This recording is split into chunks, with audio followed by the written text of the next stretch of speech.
कहाँ से पकड़ के लाया इसको? आइली बारू बंगाल से गोरी बचके। आप भी ठीक करके देता हूँ।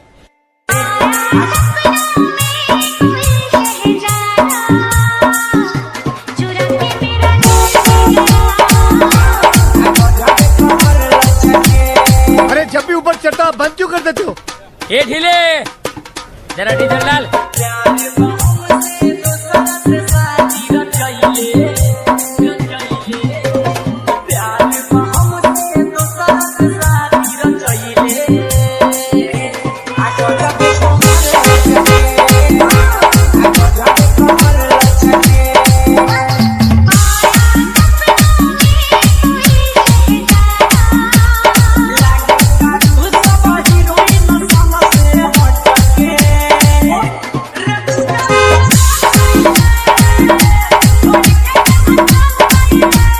Bihari music, Bihari music, Bihari music.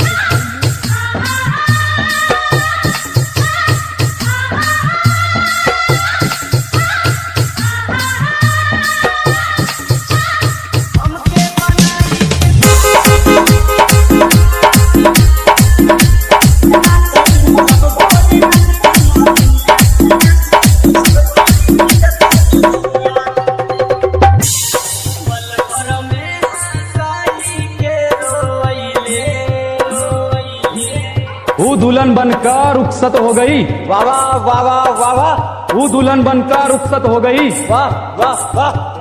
कहाँ तक करोगे ऊ का पीछा? वो किसी और की हो गई।